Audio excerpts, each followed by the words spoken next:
अक्सर देखा गया है कि कुछ घरों में विवाह ना होना एक कुल अभिशाप बन जाता है।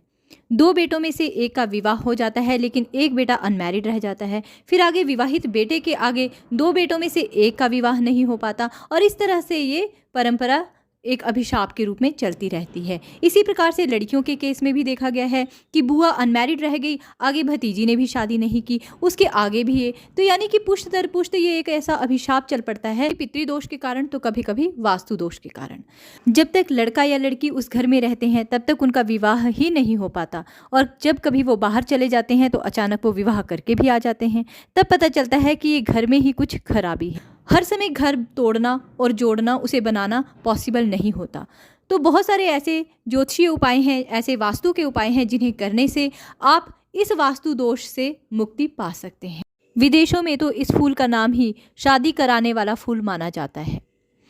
हर विवाह में हर अविवाहित अनमैरिड को वहाँ पे गिफ्ट में इस फूल का बुके दिया जाता है या फिर इस फूल की पेंटिंग दी जाती है। वास्तु में ऐसे बहुत सारे उपाय हैं जिनमें कम कीमत में ही आप अपने घर में वास्तु दोषों को दूर करके बहुत सारी समस्याओं का हल कर सकते हैं। क्योंकि फूल वायु प्रदूषण को भी खत्म करता है, घर में ताजगी का एहसास कराता है, उदास मन को प्रसन्न कर देता है। जिनके बेटे बेटियां उदास रहते हैं, बिना मतलब से ही उदास रहते हैं, एक उदासी उनको घेरे रहती है, या विवाह के लिए रिश्ते आते हैं लेकिन हाँ नहीं करते, तो आप इस प्यूनिया नाम के फूल को लगा सकते हैं। जिस दिन से ये फूल खिलना शुरू हो जाएगा आपके घर में, आप देखेंगे आपके घर का वास्तु दोष, आपके घर की नेगेटिविटी, आपके बच्चों की उदासी दूर हो जाएगी।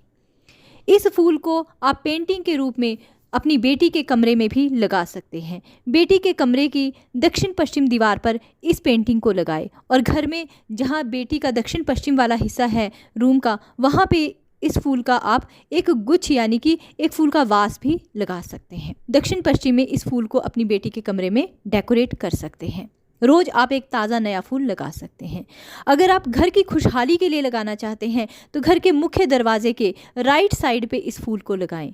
कुछ ही दिनों में आपके घर की नेगेटिव एनर्जी दूर हो जाएगी। और हाँ, यदि पति पत्नी के बीच में अनबन रहती है, बीच का रोमांस ही खत्म हो गया है, एक दूसरे की शक्ल देखने का मन नहीं करता है, तब भी आप इस पियोनिया फ्लावर को अपने घर में लगा सकते हैं। पियोनी फ्लावर बहुत सारे कलर्स में आता है, लेकिन विवाह के लिए अविवाहितों के लिए पिंक कलर का पियोनी फ्लावर और विवाहितों के लिए आपस में प्रेम बढ़ाने के लिए रेड कलर का पियोनी फ्लावर अपने घर में लगाएं।